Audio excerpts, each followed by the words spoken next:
I need every single one of y'all to possibly, for the sensation of it all, just to lock in with your boy. I will say this one time. I don't care who comes in and says, did I miss anything? I will not explain this a second time. There will be no game. There will be no distraction.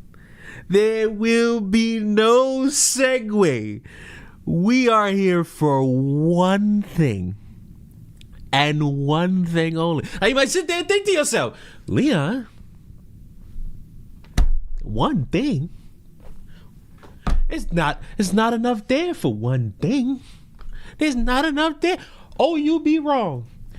You see, do you understand? The ability to tell a story is to have intricate details put in place at specific moments in time for you to actually captivate any viewer or any audience member who could be enthralled by the complete and utter pageantry of what it is in the story that you have crafted. And when you dedicate time to a masterful, beautifully crafted story, some people will want more. And I can't think of a greater epilogue than the TikTok dumbass running around on TikTok giving 31 parts explaining her side of it all. And I'm gonna watch every single solitary one. And there's even couple bonus renditions of it. So without further ado, people are coming to my page to see my response or to get information regarding how I feel about the $10 million verdict that was awarded to Rebecca Schofield. I believe I should see you crying. I should see you in shock. I should see you embarrassed. But I feel as though I'm about to get 31 parts of you just bullshitting. First, my thoughts are it's just slightly irritating because I was ready for this to be over. I wanted to receive a verdict that was fair and impartial and based on the evidence. And unfortunately, hold on. Who thinks that it was fair? Who thinks all of this was fair? I think it was fair. The only part of this that I think was unfair was the fact that a random woman decided to accuse another random woman of a crime and thought that everybody was just gonna say, oh, great job, good for you, you did it, you go girl. That's the only unfair part of this. Everything else, I think it's pretty fair. And because the jury could not be fair and impartial and base their decision on the evidence, we have to keep going. Now, instead of this being over, we have to go through a process of motions and appeals so that we can get to a fair and impartial decision. I did tell y'all that she was going to end up appealing this. And I hope if there's any true justice in this world, you don't give her the opportunity to appeal. We are not 1.5ing shit.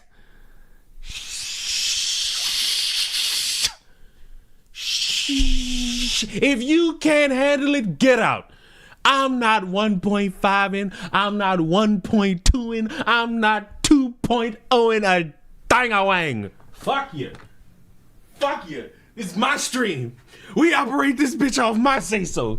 And I choose to consume all of it. You understand me? All of it. All of it. Not one piece of this I don't want to misconstrue. At motherfucking all. Let's keep going. We're now on part 1. We got our little beginner. We got the little appetizer. Now for your main dish. This $10 million verdict is so ridiculous and so large that I have to talk about this. Okay. I can't be silent. Okay. So my Don't be first question silent. is about juror number 5, who works as an attorney for a firm that works with Stowe Reeves, which is the firm representing Schofield. He also had cases in the past where he worked directly with Schofield's attorney. So how did they get him on the list of jurors? Or how did he get on this list? Maybe by selecting. Who knows? First of all, and second of all, he should have been excused for cause, because obviously he's going to be biased if he is a partner with Schofield's attorneys in many other cases, and currently his firm is partnering with Schofield's attorneys in other cases as well. So it's partners, essentially. So he can't be unbiased because obviously they're friends or co-workers, partners, they work together. Oh. He should not have been a member of the jury at all. Not. Okay, well, you know what? That's a fair way to look at it. You could look at a situation like that and be like, okay, there might be a little collusion there. How does that possibly excuse everyone else and how you chose to operate about this, and how seemingly, according to Atosi and his variation of how this went down, you made yourself look like a fucking lunatic in the courtroom? So you can try to explain it away, but ma'am, you have so much more of this that you would have to explain. That one juror is not going to be enough. Part 2 of this $10 million verdict. Okay. Secondly, it was like freedom of religion and freedom of speech, especially freedom of expression as it pertains to spirituality, was attacked the entire trial. First of all, no, you dumb, you not very intellectual individual. Here's what it was. Your right to spiritual being was not the problem. It was you saying, oh, this tells me all I need to know about who actually killed those kids. Oh, this right here is telling me you did it. This ain't about no right to pull a card out your clit and thinking that everything's going to be fine. This was you falsely accusing somebody of something they never did. And you never, not one time, being able to prove it. Schofield's attorney kept pointing out things like me calling myself Ashley God in my books, which does not mean that I'm your God, but that I refer to myself as Ashley God because of the spirit of God Sinner inside of me. Anyway, it shouldn't have been pointed out at all. She kept pointing out stuff like me referring to myself as Ashley God. Secondly, in her closing statement, she asked the jury to punish psychics for our beliefs. She said psychics or whatever can say whatever they want as long as they say they believe it. So they have to be, she essentially asked them to punish psychics, to punish me, as in punishing all psychics for our beliefs. You know what? If you and the rest of the psychic brigade are running around accusing people of crimes that they didn't commit, I'm in lockstep with the closing statements. I definitely would be in favor of that. I'd also be in favor of anybody else who's just randomly accusing people based off of the nail polish that they got on their fucking toenail, saying somebody did something that they never did. That's perfect. Part 3 of this ridiculously large $10 million verdict that's really not happening, but still, they made a statement with this $10 million verdict. Okay. They obviously listened to Schofield's attorney when she asked them to punish psychics, punish me on behalf of all psychics for our beliefs, so that we can... So essentially, our beliefs can be limited, and we cannot express ourselves fully based on our beliefs. I'm sorry I'm pausing these so much, but your freedom to express yourself was you accusing somebody. Why? Who doesn't know about this to the point where it's going to be something where they would believe that somebody's freedom of speech was punished?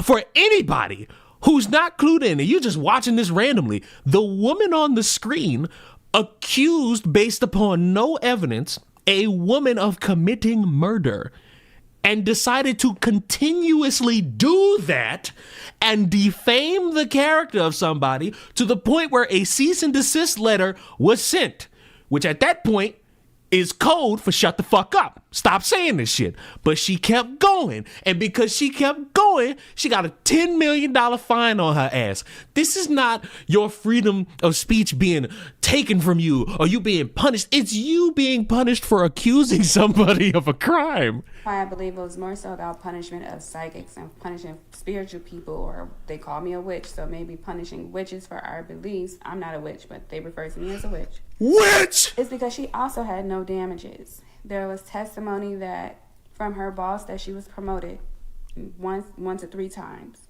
There was testimony from the general counsel at the University of Idaho that she had not even been investigated. There was testimony and evidence that the police did not believe me, the school did not believe me, her family and friends did not believe me. So So wait a minute. Ma'am, I don't think you know what you're doing to yourself right here. You're telling us, the general public, that while you were lying, the police didn't believe you. Of course, friends and family are not going to believe you, but officials are not believing you. The police are not believing you. The employer is not believing you. Yet you kept going and saying all these random things. I don't think you know what you just did. Part 4 of this is ridiculously large $10 million verdict against me that the jury awarded Schofield.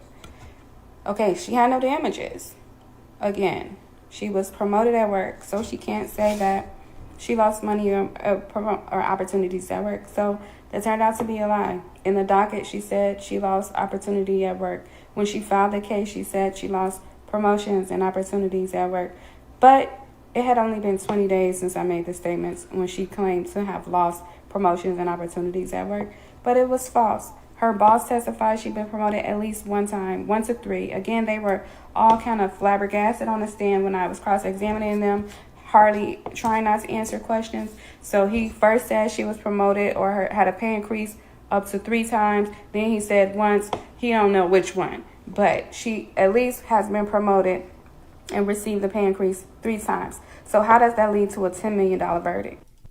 Part 5 of this unfair and ridiculous $10 million verdict that the jury awarded Schofield against me. Mental health damages. So her mental health professional was so senile. She testified in court that I unalived, physically unalived, and she said, we use the right word in court, Rebecca Schofield. And I'm like, she's right there. She's not unalive. She's right there. She was so senile and she could not admit her own wrongdoings. This is what wrong? Excuse me. Whose wrongdoings? Because everybody in the room didn't kill those kids. Everybody who was in that courtroom didn't kill those kids. You know the dude who did? He was already in jail. He was gone. He's booked. What are you talking about? That she would say ridiculous statements like that. Then I asked her about in-person direct contact versus electronic media. She testified that if you talk to someone over the phone or you see something over the phone, that it is in person, that you're talking to that person in person and not electronically. Part 5 of this unfair and Part 6 of this $10 million verdict, the jury awarded Schofield against me. So of that, did she represent herself in court? Yes. It was about $1 million in damages for my statements regarding her relationship with the student, one of the victims, and another $1.5 million was for my statements regarding her and the murder. So physical, for compensatory damages, it has to be proof that there were actual damages and that I caused them. But there was no evidence to suggest, not even she did not receive an interview, a question from her job. No one believed me. So there was no repercussions at her job. Again, I need to state this for the record. Again, this is the second time. No one believed you, yet you kept going, which is the reason you are here. The reason you are here. The reason you are here is because you lied. Loss to her job as it pertains to any of my statements. There was also no proof that her claims of mental health damages were caused by me because, according to the DSM-5, that was impossible. So where did $2.5 million come from when there was no evidence that she had $2 million in damage? I could tell you, it could come from setting an example on you. You being somebody who carried a lie so egregiously, they made an example out of you. And you know what? I like it. Awarded against me, Part 7. She came on the stand and stated that I caused her, or my TikTok videos caused her nerve damage and headaches. Meanwhile, she also admitted that around the same time of the TikTok videos, she had a hysterectomy scheduled. So instead of attributing whatever physical health issues she was having, like nerve damages and neuropathy and headaches, to her surgery that she got, an actual hysterectomy. She falsely attributed that to a TikTok video. And also, her mother got on the stand and stated that she got her diabetes, that Schofield's diabetes is also because of the TikTok video. You know, it's crazy. Again, no proof. You know what's the sick part about this that I'm realizing? I have to take you at your word. And the reason why I can't do that is because you presented yourself to a lot of the public as a liar. And this is not even necessarily your fault. I blame the fault of us not being able to see this live and in living color. If we were able to see this shit live, I feel as though we would have had the time of our lives looking at this. I now have to hold truth to somebody who's just known for lying. And it's impossible for me to believe any of what she's saying is going on because it makes it seem like the entire thing is a sham. But knowing that this woman is somebody who lied about another woman, I can't necessarily believe what she's saying. $10 million jury verdict against me, part 8. Let's talk about juror number 13. First, she was the only member of the jury who was of color. She wasn't my color. Oh, Nick, don't pull the race card. Just accept judgment for what has fallen upon you, ma'am. But she was of color, like Hispanic, Latino, or something like that. She was also... If I have to listen to you trying to persuade the only colored person on this jury, I might actually throw myself into the wall. So the member of the jury who pointed out that first, she knew about the case prior to being on the jury. So she already had bias because her daughter has showed her TikTok videos with me making my claims about Rebecca Schofield. That's not how bias works. That's being aware of what you're being called to be a juror on. That's not bias. She then stated that she was Catholic and could not be impartial because she doesn't believe in witchcraft and her religion does not, she's biased based on that religion. Then she recanted and stated, oh, well, she can be fair and impartial and make a decision. But this is after she already admitted that she had a bias because of her religion. First of all, I'm about to press charges against Atozi. He's been calling... Atozi, no! Press charges on what? Don't tell me you about to press charges because he showed up to the court hearing and just watched it play out. Please don't. My phone for 3 years. Since the onset of this case, he's been calling and harassing me by phone. He was harassing me in person after court on Thursday. And obviously, he's sending all of you people from his page to my page to post negative comments and feedback. At this point, he's harassing me and I need to press charges. So here's the thing. One thing about this is Atozi did go to that courtroom. He did. Now, that's proven because he said he did. Somebody better show some layer of evidence that that dude somehow got a phone number and called this woman and texted this woman. Because I think we could all agree, weird.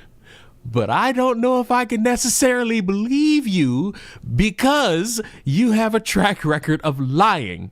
So it's difficult for me to believe you on that front. I can believe you that he showed up to the courtroom because he admitted that. But this, I don't know. It's like, I didn't even know who this person was. I still don't know who he is. But he's been harassing me, calling my phone. He even called and texted my phone after harassing me in person after court. This is getting ridiculous for a lame like him, a loser lame like Atozi, that I don't even... A loser lame that don't have to pay $10 million. No, to continuously call and harass me all these years and to show up in person. Like, do you have a life? Like, what's wrong with you? Well, no, wait a minute. That's an interesting question. That's an interesting query to think about. Does Atozi have a life? Signs could point to a strong yes. But you might look at that and say he doesn't have a life because, He followed you around. He kept up with your court proceedings. He made sure to keep people updated.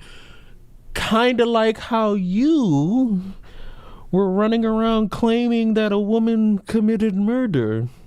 Sounds like you might not have a life, much like how you think a Tozy doesn't have a fucking life. Turnabout be the fairest of play. Against me, part 9.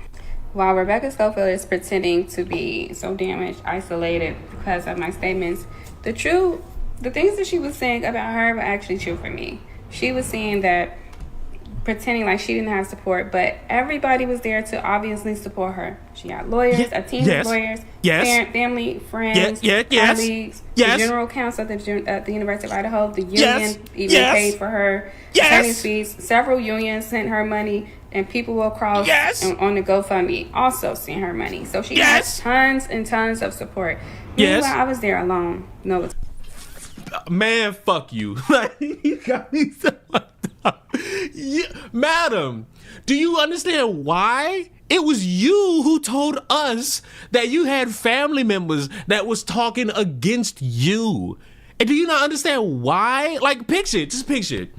You, most of the time, in certain scenarios in most people's families, that you are going out into the world and you're not only representing yourself, you're representing your family's name. What does it say that you have severely just damaged the reputation of not only your name, but your family's name by accusing a woman of murder and continuing to do so? Why wouldn't a couple cousins not want to associate with you anymore?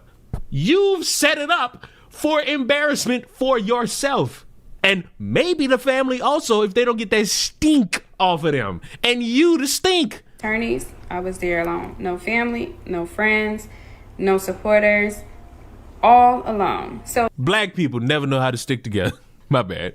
The scenario that she was trying to paint for herself in order for her to receive money for damages was actually the scenario for me. $10 million verdict against me, part 10.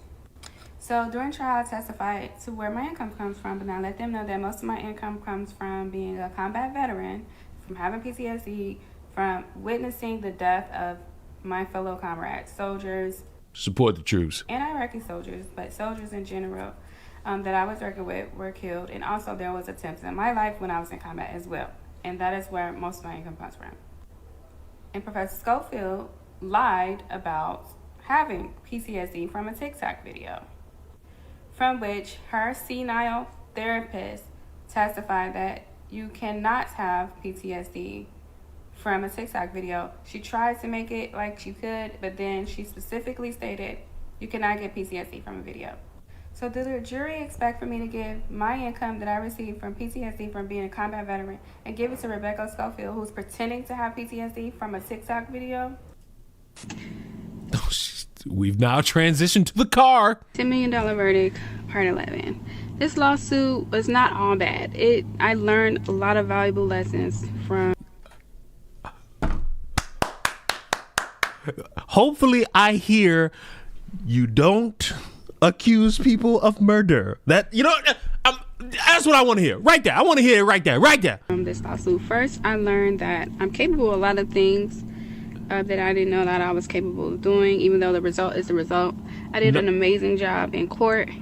Man, never mind. I gotta stop predicting things. You did a horrible job in court. You went into that courtroom. I think 2 years before, said that you were ready to show your findings. You were ready to show everything. And you went in there with so much confidence that you got a $10 million bill waiting for you. Great job, buddy. Like, you did it. I also did an amazing job in some of my docket entries as well. So I'll give myself credit for that. I also learned that I don't have to show up for people. I don't have to put myself on the line for people. You have to show up in court. If I believe that someone is a murderer or someone did something, I don't have to put myself out there so much to get justice for people who will never, ever show up for me. Need I make this very plain for everybody watching? This is now the second time I've had to hear this woman talk like this. And I want you all to know, when she says that line about how she's seeking justice for people who didn't show up for her in court, I need to remind you that the people she was seeking justice for are dead. They're gone. They were murdered. And while everybody with a brain was investigating and finding the actual killer, dumbass over here was trying to get everybody in a different direction, to distract everybody, to waste everybody's time. So I've learned I don't have to put myself out there like that. Also, I learned regarding like people close to me, I also learned that they aren't really there for me as well. So I learned that I feel alone, but I've also learned that I am. Listen, bro, feeling alone is a common human trait when you get older. And sometimes it weighs on many individuals. And sometimes, in other cases, you deserve to be alone. And when you are running around accusing people of murder, I feel like I've said that at least 10 times already. You know, being around people might not be the strong suit for you. $10 million verdict against me, part 12. I've also learned to listen to my spiritual mentor. Before this Idaho court case, there was other cases that I was doing readings on and putting myself out there and advocated for and putting people who I believe to be the killers on blast. And my spiritual mentor told me, stop. Well, he said no. In a dream, of course, he told me no, like emphatically, no, don't do this. And I didn't even listen to my spiritual mentor, which is crazy, but I did not listen to my mentor. I won't do that again. I'm learning to take his advice. Not only because of this lawsuit and the result, but also it could have been a lot worse. Like my life, like instead of being sued, I could have been threatened. I could have been harmed. So next time when my spiritual mentor tells me not to do something, I'm definitely gonna listen. So wait a minute. Time out. You say you had nobody, but then you tell me you got your spiritual advisor, which at this point could be a strap-on, telling you don't do it. Don't do it. Don't do it. And you did it anyway? So when motherfuckers give you advice, you don't listen. When motherfuckers tell you stop running, you keep running. When motherfuckers tell you don't throw the rock at the glass house, you just chuck it like prime Derek Jeter. Ashamed of yourself, you should be. $10 million verdict against me, part 13. I don't perceive for my life to be over due to this verdict. First of all, there are options. Again, there's the option to appeal. There's motions that had to be made prior to that. Don't expect the court to be fair. It hasn't been fair so far. Maybe the Court of Appeals can be fair, but I don't trust, like, the trust in the legal system for me has gone substantially down due to my experience, not just with this case, but others. But also, it's probably the one thing we gonna agree on, sweetheart. The trust in the justice system it's a nice little nosedive, but not because it is. This is one of those few times where I think the justice system got it right. The maximum for punitive damages in Idaho is $250,000, so that will reduce the verdict to about $2.75 million or something like that.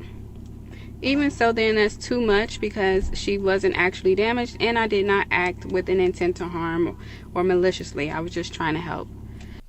Who were you trying to help? Who?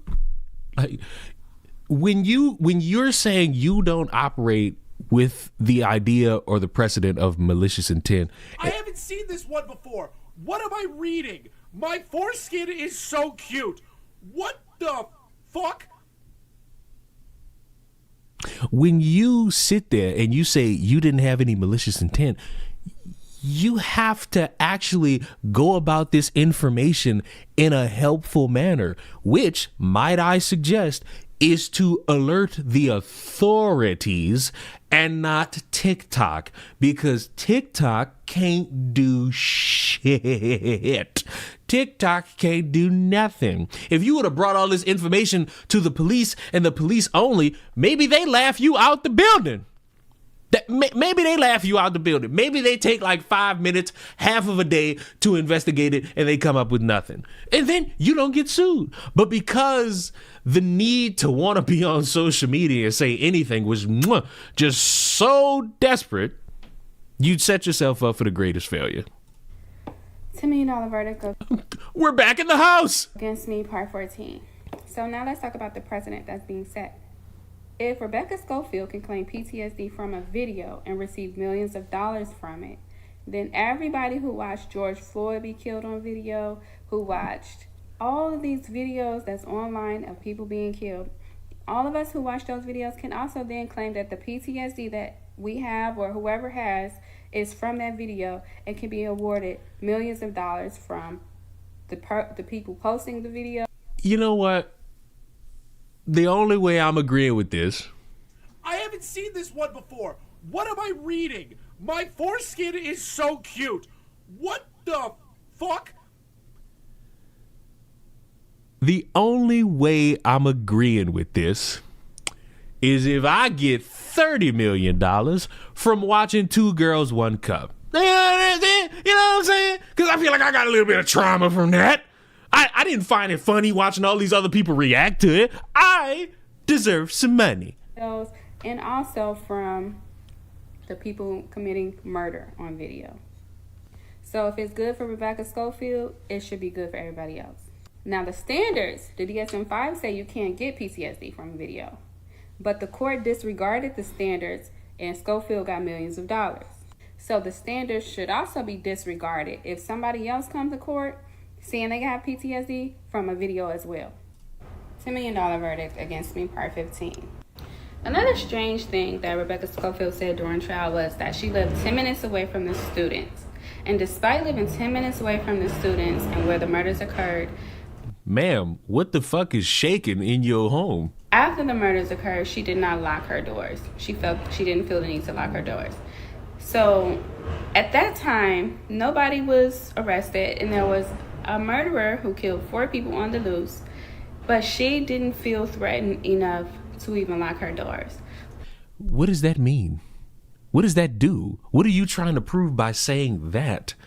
Are you in court trying to tie, oh, you feel safe to walk out with a murderer on the loose when you're the murderer? Why are you dedicating that line of logic in the court? Any normal person would lock their doors if 4 people were murdered 10 minutes away from them and they don't know who did it. I think it's quite odd that she did. I think that's more commonplace even without the 4 murders. Like I feel like everybody, unless you just like living on the wild side, will lock their doors.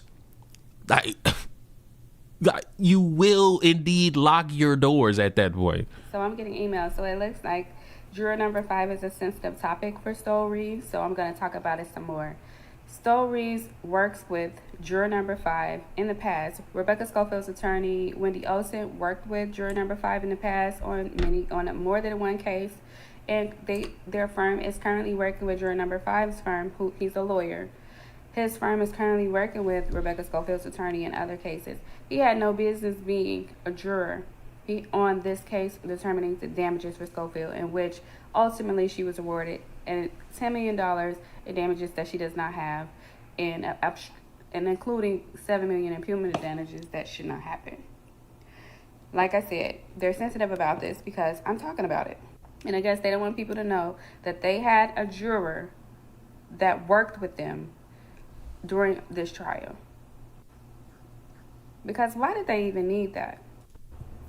$10 million verdict, part 17. I have a question. Has anybody ever experienced a case where a member of a jury, like in this one, juror number 5, worked directly with the plaintiff's attorney? So work with... I could say I haven't, but I could also say I've never, been in court for a lie that I've pushed for so fucking long. I could, I done been in court, and the worst that I had was like a $300 fine, because old little Leon is a speedy son of a bitch. But ma'am, no. Them and as a partner with them. Have you had a case, and do you believe it is fair if a juror member works with the plaintiff law firm? How is it fair that they can have somebody in a jury determining damages for their clients when they have a partner as a member of the jury? Have anybody ever heard of that? I might open comments for that. You can also send a message. But is that fair? Is that impartial? Now, he was excused the last day, but before he was whatever you just threw it out. And I'm right there with Crimson. It would be a conflict of interest, but you just said the motherfucker was removed. You literally just said it. And you said it on the last day. Hold on. Let's go backwards. Make sure I'm not missing something. He was excused the last day. Impartial. You know what? I've never been a juror. What does being excused as a juror mean?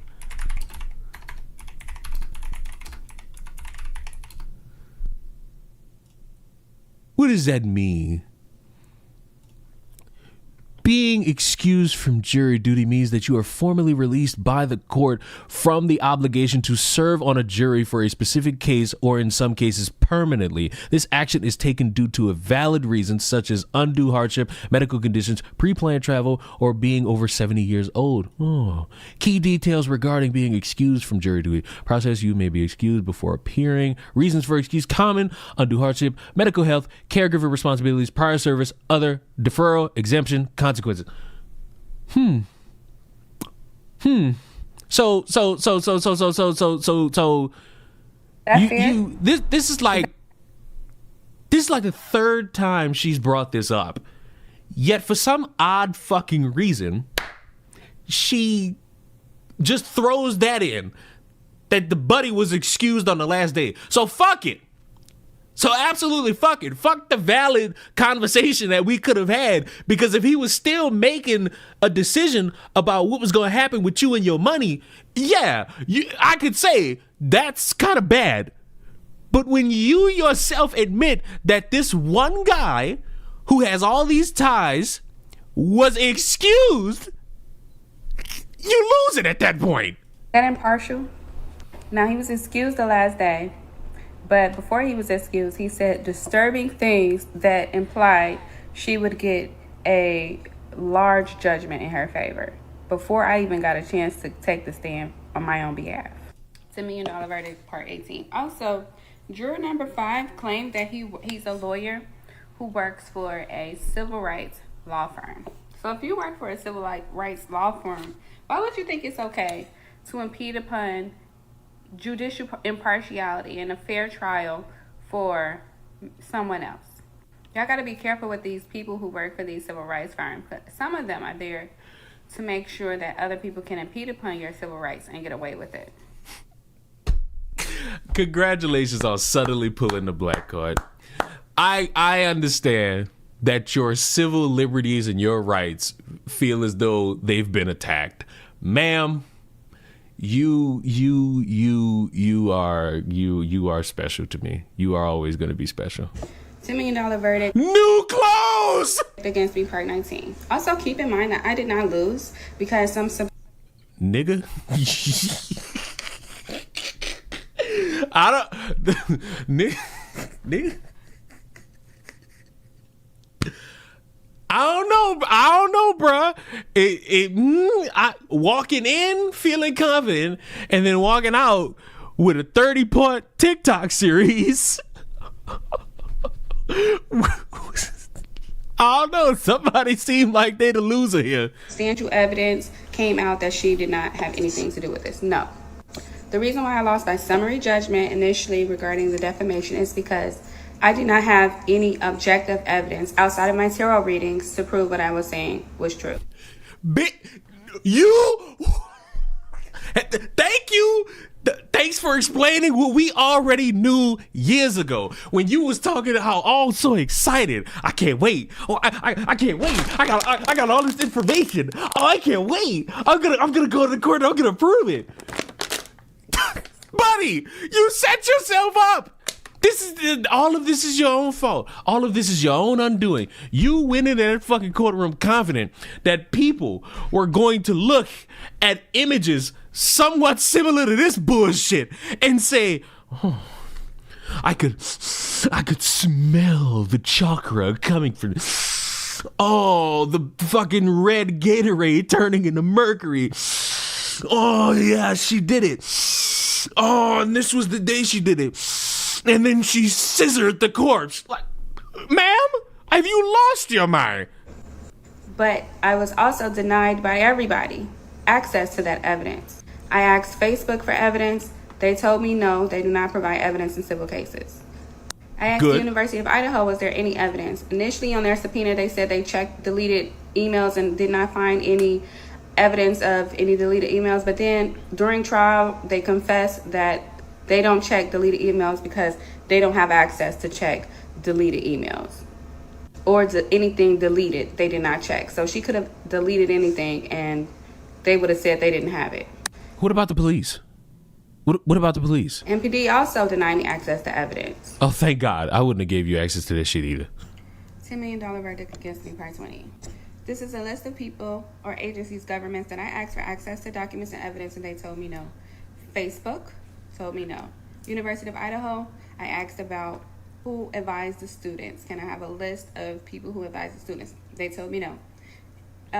Moscow PD, I requested documents from them. They told me no. Ada County or 88 County, however you say it, I asked for documents. They told me no. I gotta ask a question. Just for the sake of it. Did you just email them asking for any of this? Did you potentially, please, for the love of God, it'd be funnier if she didn't. Did you put in a freedom of information request? Like, at all? That would have benefited you a little bit more.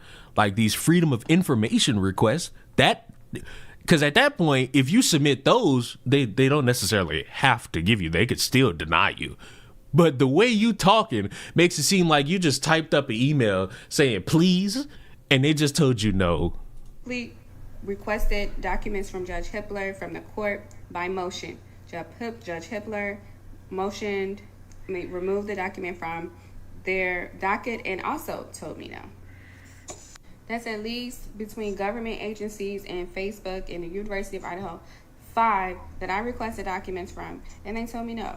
So when I lost for not having access to documents or having objective evidence, it's because they all told me no. $10 million verdict against me, part 20. I'm just gonna say it's not fair for the government, the federal government, to issue me a judgment to me stating that I have to pay $10 million or whatever $1 million to the plaintiff because I don't have objective evidence to prove my statements when the state government denied me access to documents and evidence that could ultimately prove that at least some of the stuff that I was saying was true. So, what could you have possibly gotten that would have made you believe that you were right?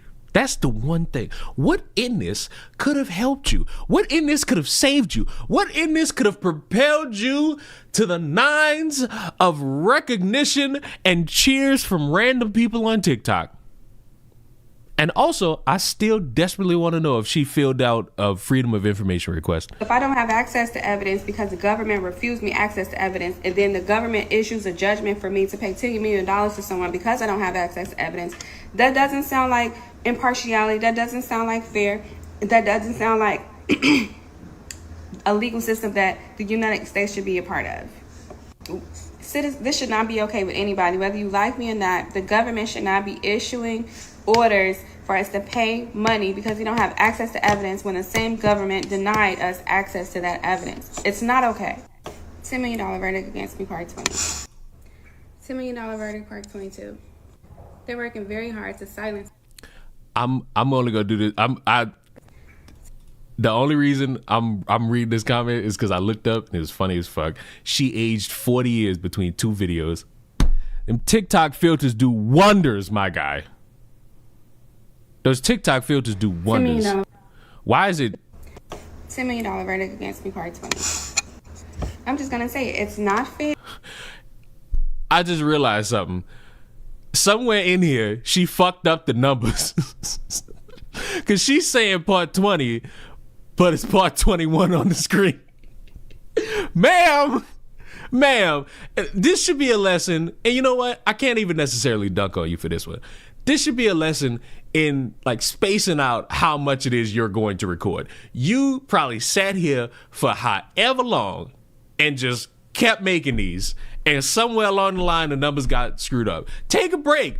Just like take a day to pay part of that fine and come back and just talk about how it's unfair. Like it'll be just that simple, just that quick. $10 million verdict, part 22. They're working very hard to silence me. They sent an email to the judge and the judge's assistant, basically trying to request for them to silence me.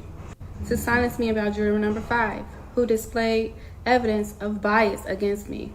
You see, again, you can't say all of this and then tell us that on the last day he's out. Because at that point, he don't have a fucking say. At that point, the decision is not coming from him. It's coming from the rest of the jurors. And to silence me in general. They don't want me talking about what happened in this court case. But I'm not going to be silent. Not anymore. I'm not going to be silent about my rights being violated. I'm not going to be silent about a jury full of bias and a $10 million verdict when the plaintiff had no damages. I'm not going to be silent about the plaintiff and her family lying on a stand that I'm responsible for her nerve damage. I'm not going to be silent about the plaintiff lying on the stand and her mother saying I'm responsible for the plaintiff's diabetes. And I'm definitely not going to be silent. You know, this is the one, again, I feel like I said this already, but I wanted this recorded, live stream. A transcript really wouldn't do us no justice. We needed this live. All these law crime live streams that they do where they broadcast court cases, this the one y'all don't want to show up for? Y'all could have showed up for this one, and that would have been great, because we could have seen what was going on and how it played out from day 1 to I think day 4, and it could have been just that simple. About the plaintiff fake crying on a stand and lying that she has PTSD from a video. I ain't gonna lie, that fake crying comes in handy. I ain't gonna say his name, but y'all know who I'm talking about. $10 million verdict, part 23. During trial, they kept talking about the 113 videos that I posted when I was trying to get justice for the Idaho 4. Well, you didn't get justice. You was just making up shit for the vibe. And the vibe of it was just complete and utter bullshit. How many videos do you think I would post trying to get justice for myself? If I posted 113 videos trying to get justice for 4 students whom I don't know, I will post 1,113 videos trying to get justice for myself. And they will all effectively mean nothing. $10 million judgment against me, part 24. Wendy Olsen must be some sort of powerhouse in Idaho. I mean, she does represent the media coalition. She must be connected in Idaho.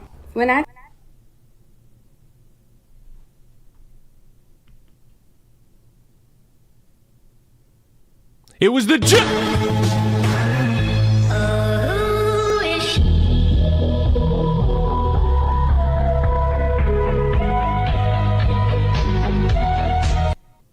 What happened? What happened? I tell you, the judge, most of what they asked the judge to do, he did. And when he would say no to Wendy Olsen regarding motions, regarding me, allowing me to do something, she would give him this look like she was angry. Angry that he was telling her no. Judge Patrico typically would do whatever they asked him to do. But those little times when he would say no, ooh, she was mad. She would give him this look. And that look is like she has some sort of power over him, or she has some sort of power and he better do what she said. Yeah, it's something else going on. It's something behind the scenes. As an outsider, I don't see it. But Wendy Olsen has some sort of power in Idaho. So now we're sitting here accusing, I guess, your opposition of having all of these ties in the legal system to get whatever she wants, because that pussy and that wagon be dragging all over the courtroom. Ma'am. $10 million verdict against me, part 25. Lawyers have to follow a code of ethics. When they don't follow that code of ethics, we can file complaints with the bar. Juror number 5, a lawyer who that you got excused, works and partners with the plaintiff's lawyers, Stoll Reeves and Wendy Olson, and whose firm currently has cases partnering with Stoll Reeves and Wendy Olson. Being on the jury, deliberating, and influencing other jurors should also be considered an ethic violation, because juror number 5 is a lawyer who cannot be unbiased because he's friends and colleagues with the plaintiff's lawyers. By even my parlay about to hit, I hope that last stretch just don't hit for you, motherfucker. allowing himself to be a member of the jury, that is an ethical violation and should be reported to the bar. Probably looked at me and thought it was okay to violate my rights, but I'm going to show you why it's not okay. $10 million verdict against me, part 26. So my question is, Rebecca Schofield had everything on her team. She had lawyers, a team of lawyers. She had money from the teachers union, from the federal teachers union, several unions. We've already discussed this. You're not repeating old versions of the story. Ma'am, you went in there with nothing, and that was your choice. Gave her money for her lawyer fees. She had money from GoFundMe, $22,000. She had witnesses, a team, like at least 7 or 8 witnesses testifying on her behalf, even though some of them failed in cross-examination. And you had nothing. She had family and friends to support her. You had nothing. She had her job to support her. And you had nothing. The case in Idaho of her peers, upstate of her peers, not my peers. I didn't have witnesses. I didn't have lawyers. I didn't have money given to me. Wait a minute. If I'm remembering this right, and I know I am, this wasn't about like a guilty or innocent verdict. This was about how much you was going to end up paying. Ma'am? And again, I'm still right. You chose to go in there empty-handed and thought that you was going to walk out with all the glory. And you did not. I didn't have a state. It wasn't even in my state. I didn't have a jury of my peers. Why did they also have to cheat? That's why I'm ranting about juror number 5. Because why did they also have to have someone that they knew on the jury when they had everything else? They're mad about my content regarding juror number 5. But you know what I'm mad at? My rights being violated. Yeah, I'm mad that I was robbed of judicial fairness. Oh. Tell you what else you was robbed of. $10 million. A fair trial. Impartiality. I didn't get that. So for anybody to be mad about my content instead of being mad that my rights were violated. I mean, you could be mad at me, but I have to circle back to the beginning of all of this, which is you deciding in your fight for justice for people who apparently wouldn't show up for you even though they're dead. You were lying about somebody. So it's like there's always gonna be that part of me that wants to have sympathy for somebody, but then I gotta remember how I'm gonna get gangbanged. Who does? It's so impractical. Hey, we got a $23 Sky Pack. Come holler. I forget that I refuse to turn these alerts off when I'm in my zone. But I appreciate the follow. $10 million verdict against me, part 27. People keep asking me how I feel about the $10 million verdict. I feel like the $10 million verdict is more representative of the ignorance, stupidity, and bias of the jury than it does. Nothing about you, huh? Nothing about how you brought all of this upon yourself. Nothing about how you set yourself up to be here to where you had to travel to another state and just start randomly accusing motherfuckers of anything. That's the evidence. The jury was so... How's the world's sexiest YouTuber doing? I am doing quite fine. I am doing quite fine. So stupid.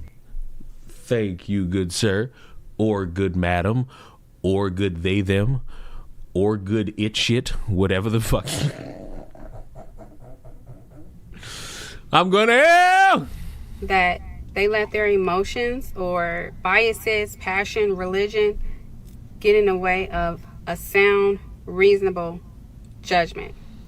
So basically, they put their feelings, emotions, passions, biases, religions over justice. No. I'm sorry. No. They allowed you to go in there and make a fucking circus out of the judicial system more than it already is. More than it will possibly ever be. And you decided to give them a show. You cross-examined yourself. You questioned yourself. And on top of that, you're there because you lied about a woman orchestrating murder. This was cartoonish from jump, and it could have stopped if you just took that legal paper and said, oops, my bad, sorry, not doing this no more, moving on to the next thing. I'm about to go use my tarot cards to figure out when my period gonna start, instead of whatever the fuck any of this was. And that's against the rules. And because they couldn't follow the rules now, I have a reason for a new trial. But we wouldn't even need a new trial if they would have followed the evidence which showed that Rebecca Schofield was not damaged from my statements. Or, and this is just me spitballing, a conspiracy theory, maybe we wouldn't be here if you didn't, y'all can say it with me if you want, accuse a random woman of murder. $10 verdict against me, part 28. The jury tried to ruin my life. This $10 million verdict was their attempt to ruin my life. But all it did was prove that they're biased and prove that I was right about their biases. But did you prove that this woman killed people? Before the trial, I filed several motions that were denied regarding the location of trial. And I said I could not get a fair trial in Idaho. The jury proved that to be true. And during trial, before trial and jury selection, several of the jurors, juror number 5 and 13 specifically, I said could not be impartial. The $10 million verdict proved that to be right. So they did not ruin my life. They just gave me leverage and also proved that everything that I was saying regarding their inability to be unbiased and impartial was right. So joke's on you. No, I still think the joke on you just a little bit. There's part of me that still believes that joke is on you just a wee bit. I'm looking at it and I'm thinking to myself, self, it don't look good for her. It just don't look good for her at all. $10 million verdict against me, part 29. I love that we've just changed locations several fucking times. We done been in a hallway, we done been in a car. This motherfucker didn't change shirts, changed hairstyles. She's in a hat, she ain't in a fucking hat. I love it. I love the storytelling going on here. Rebecca Schofield lied on the stand under oath several times during trial. For example, she lied and said that she was investigated due to my statements about her involvement with the students and involvement with the crimes, with the murders. But then when the general counsel for the University of Idaho testified, he testified that Rebecca Schofield was not in fact investigated due to any of my statements. She lied. She also lied and said that her mental health practitioner worked with her primary care doctor for a diagnosis of her PTSD. But then when her mental health practitioner took the stand, she testified that she did not work with Rebecca Schofield's primary care doctor. Rebecca Schofield lied again.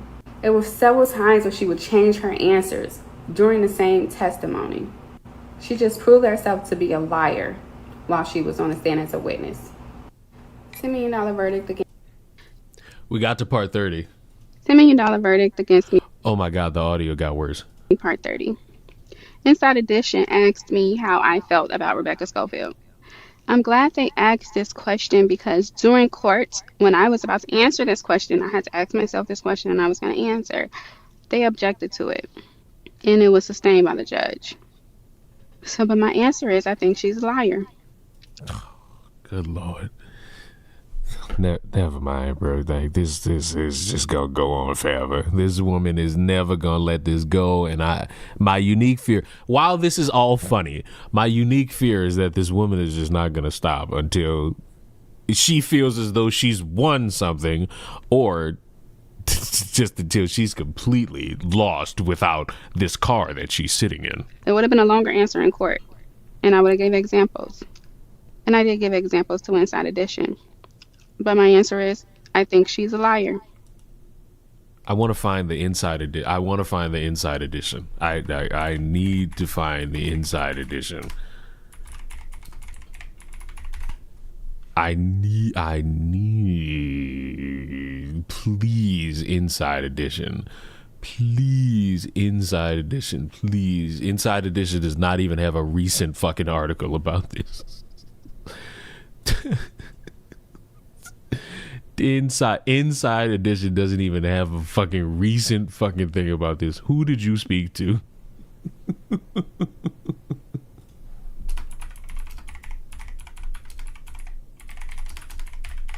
Who the fuck did you speak to? Who did you speak to? I'd hate to think like somebody pretended to be a fucking news organization, got her to say some dumb ass shit.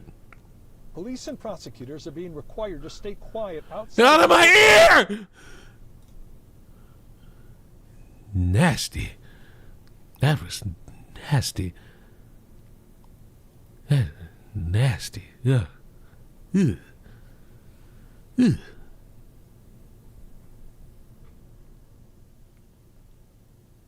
What the fuck? That was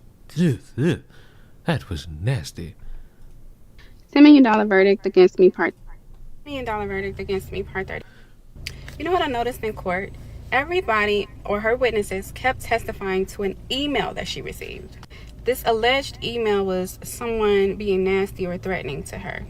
No one saw the email.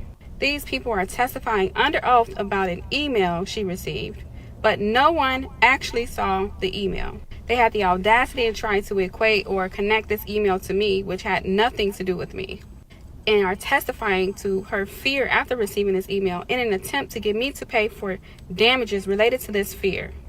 First, this email never surfaced, so we don't know nothing about this email. I never seen this email. Nobody is saying who did it. They don't know. So one, why would all these people be in court testifying to something that they did not see? First, and second,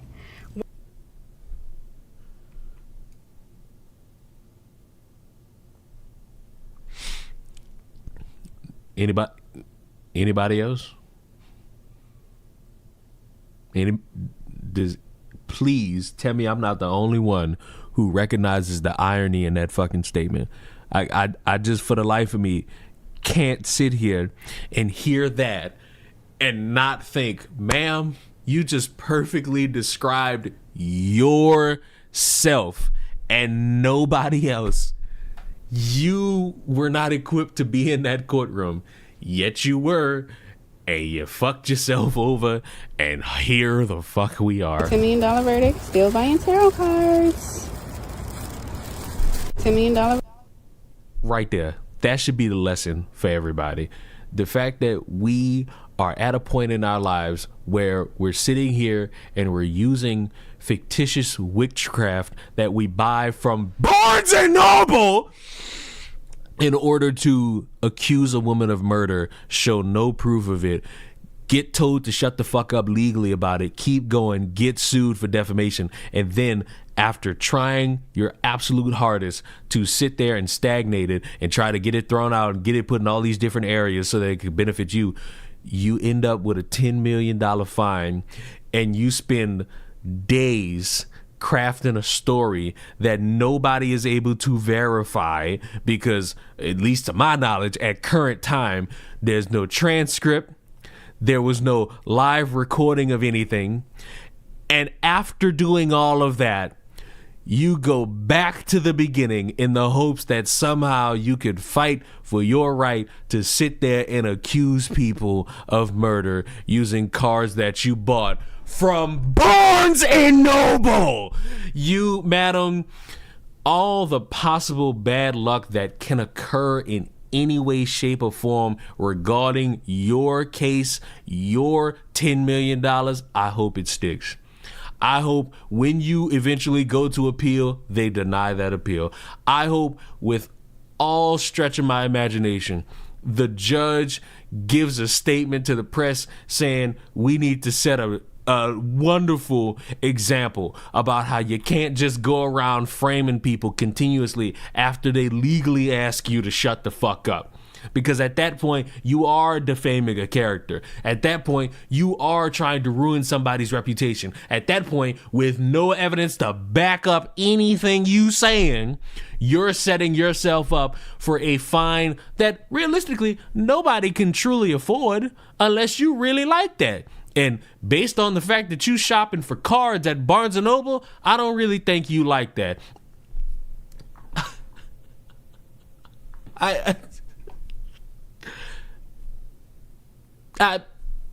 it. We made it. We made it. That's it. That's it. There's no more. That's it. We made it to the top. That's it. You motherfucker. Oh, can we 1.5 speed it? Sucker, get some pay. See, you see this social media app right here that I'm currently blowing up on because I posted a fucking TikTok at 2 o'clock in the morning and I got motherfuckers laughing. This fucking app that killed y'all attention spans. Refresh just to be safe. You know what? You're right. Let me get a little refresh. Nope.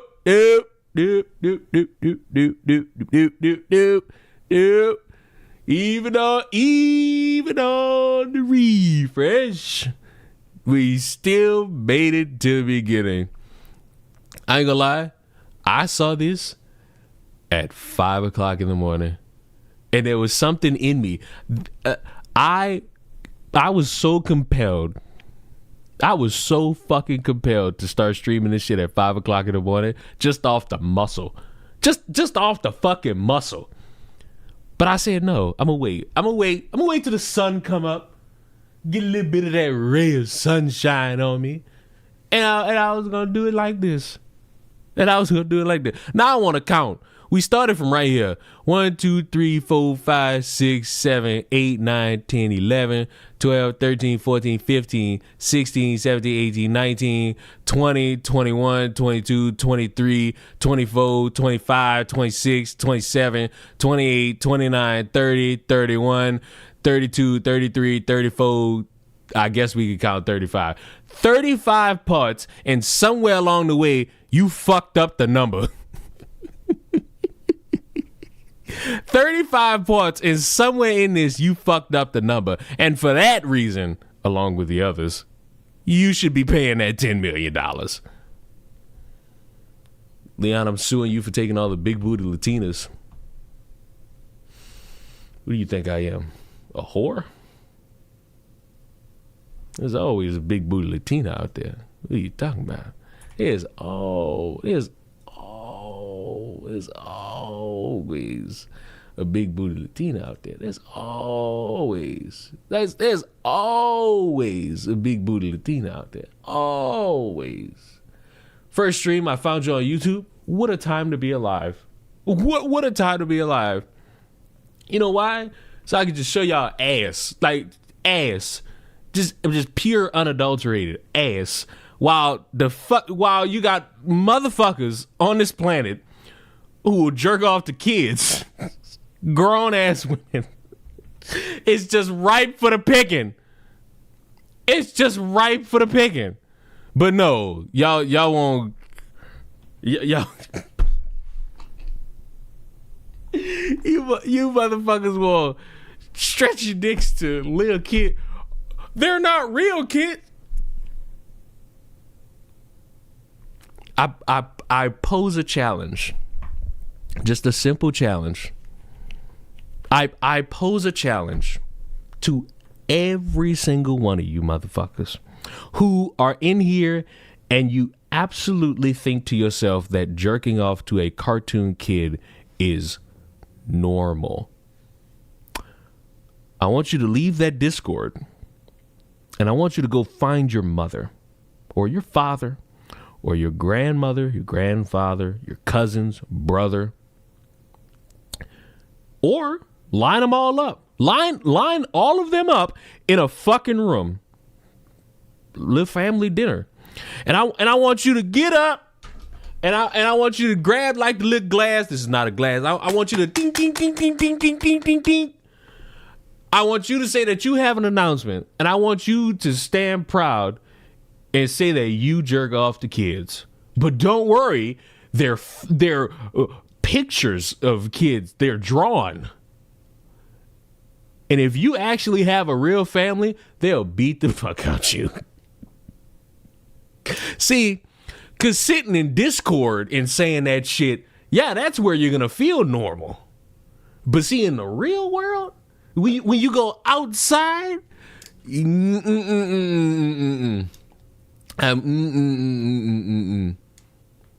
know why these motherfuckers ain't going to do that? It's because they know. They'll perform on social media the hardest way possible, from sun up to sundown.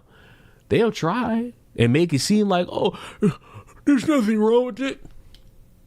But they know they won't say that they do that shit out loud and in public, because the reaction is just about what you'd expect from any normal motherfucker. Oh, you're advocating for motherfuckers to get beat up? Yes. Because you jerk off to children and you are trying to convince people that that is normal to do. And I hate to break it to you.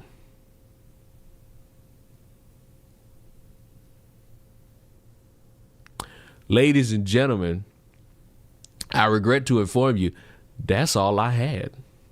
That's all I had in terms of a stream. That was it. I had nothing else. I had no other fucking thing to talk about. I had no other thing to bring up. Nothing's really going on. Nothing's really going on. Like, at all. I got nothing. So unless you motherfuckers got something, don't ask me about no fucking war.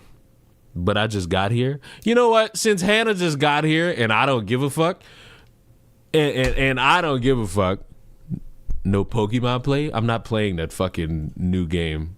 That Poketopia shit. I don't necessarily... That doesn't look like a game for me. You know? That necessarily doesn't look like a game for me. That doesn't necessarily look like a game that would be for your boy. Just saying. Your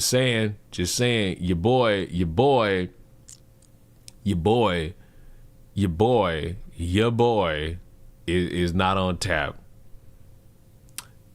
I was stun locked at like was that 2 o'clock in the morning? No, that I saw this shit at like Go Chiefs. I should ban you, but your team sucks now, so I feel like that's punishment enough. And I guarantee you this motherfucker, oh, but we won some Super Bowls in the past couple years. Yes, it's nice to look at the past and remember how much your life was so much better. That's what we all do. We're all humans. We all look to the yesteryears, and we were younger. Our knees bent without a clicking sound. It was so great. But you're older now. You have to live in the present. And in the present, the Chiefs. And guess what? The real dynasty, because everybody was bitching, talking about, oh, the Chiefs, they're the Illuminati. This the Illuminati team. The real Illuminati's coming back. The Patriots. The Patriots were the Illuminati for years. Then Tom Brady left. Now Drake May boosting these motherfuckers' confidence back up. And his Super Bowl performance was fucking terrible. But that's how it always starts. It starts with that playoff run the motherfucker really didn't expect too much out of. And then you just start seeing them again and again and again and again and again and again and again. It's the fucking Patriots. It was the Patriots the whole time. But no, y'all let a moment in time where the Chiefs was dominant trick y'all into thinking, oh God, oh my, I hate seeing the Chiefs. I was actually, even though division rival, I love seeing the Chiefs win. This shit did wonders for me in my betting pool. Shit did wonders for me in my betting pool. Absolutely, 100% did me a great service. Chiefs made me so much fucking money. But I was stun locked when speaking of Hannah, I see this shit. And you have to understand, like, when I read a tweet, it has to be something of substance. Why is Tipster trying to rewrite history that his struggling alcoholism was due to sexuality and not his unhappy marriage? The alcoholism, he tried to blame Tomato Man being a bad influence on him because drunk streams get more money. Be trans, whatever, but don't rewrite history. Welsh people can't fucking speak English. And I know you'll see this, Tipster. You put too much on your personal baggage. You put too much on your personal Welsh woman. Oh my God. You put too much of your personal baggage onto people who shouldn't be dealing with it. Was a job of a therapist. I was, what, a 21-year-old trying to give marriage advice to a guy in his 30s then? What type of friend was you? Don't speak in Ebonics. You was a friend to get stressed about. I allowed you to sexualize. Okay, hold on. I allowed you to sexualize me into a meme because it's the only time you seemed happy was making jokes like that. You was, Ebonics, a friend that would spiral affecting my mental health. Was the friend would get dragged into situations to defend you. First of all, let's talk about this grammar. That's the most important part of this whole thing. This grammar upsets me.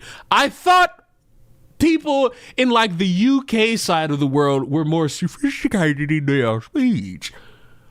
What the fuck? Too many crumpets and biscuits? Now, for the rest of the class that isn't parasocial, a fat Mexican at one point in his life was desperate for any amount of attention at any given point in time to help him validate whatever the fuck was going on in his life, and he sought it from everybody. That's not necessarily a crime. That's not even necessarily a criticism anyone could truly hold weight on, because everyone does that. You're currently watching a stream of a guy who's done that. What I despise about the Tipster was his ability to sit there and try to make himself out to be the good guy in a slew of bad that he participated in. And so trying to make people believe that you were guilt tripped into doing drunk streams. The Dave Chappelle skit exists and proves a point.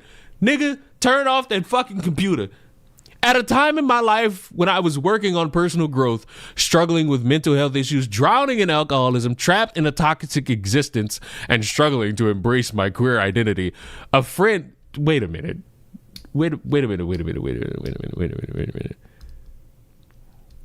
Now look, who knows how long you was doing any of the, like, struggling with sexuality. Like, I will not be able to pinpoint any of that.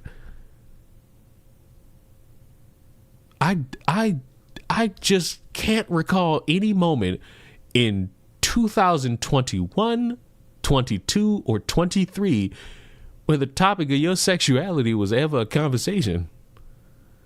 Because if you, like, I can speak for me. Anyone who's listening to this and you disagree, that's you. Motherfucker, if you trans, queer, non-binary, I don't give a fuck. Don't be a dumbass. Like, you could be anything in this life except a few things: a murderer, a rapist, a pedophile, a child molester. There's probably a terrorist and a domestic terrorist and a school shooter. There's so much that there's actually so much that you shouldn't be in this world. Who is this? Parasocial. Don't worry. Don't worry your little brains. This is just the parasocial part of the stream. We always have one of those. And he's struggling to embrace his queer identity. A friend cut him off, claiming I was engaging in self-destructive behavior. There's like so many ventures of a guess who this could be. I'm just going to assume it's in his personal life and not anyone online. Since then, it'd be funny as fuck if it was Keffels. Since then, I've become a better version of myself, sought therapy for my mental health.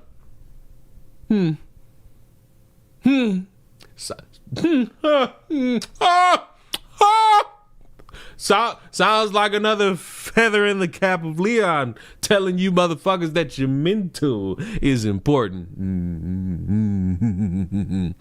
Beat my addiction to alcohol, became a less toxic version of myself, and came out as pansexual and trans/non-binary. I'm literally the happiest I've ever been in living my best life. When times are tough, the real ones don't run. I'm going to stop reading this right here. This is the exact same guy who, in the midst of knowing about two individuals' mental struggles, one of which was dealing with that at the time, decided it would be a very smart idea to put on a fucking act about his mental health with his trans friend at the time. Buddy?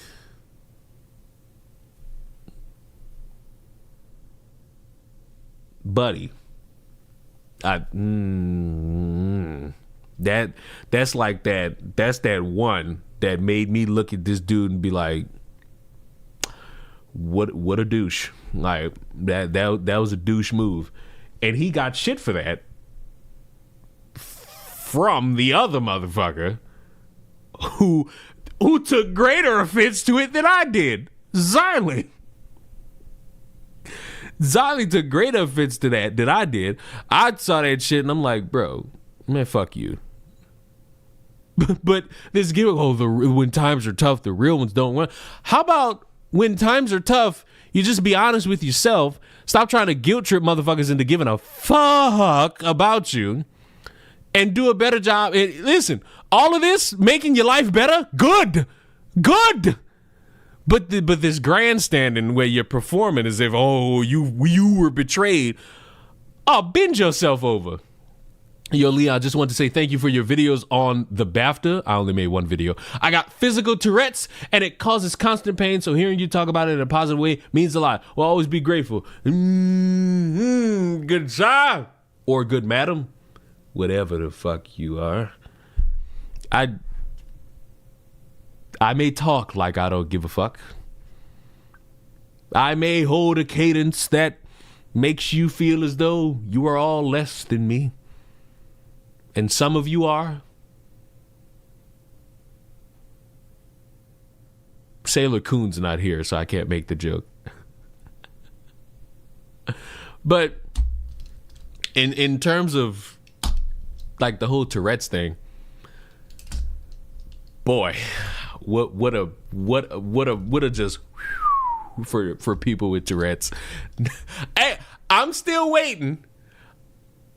It hasn't happened, at least to my knowledge. I'm waiting for one of these motherfuckers who doesn't care about any of this shit, who just goes out and busts the hardest of R's, busts every slur, and decides to say, I got Tourette's. I can't control it. I'm waiting for it. I have such lack of faith in humanity. I'm ready for it. I'm ready to accept it. I'm just waiting. There's no way. You can't tell me all the depraved shit that has come out of this world. You mean to tell me now everybody got a fucking conscience? You mean to tell me now motherfuckers ain't about to start lying about having Tourette's so they can bust out slurs?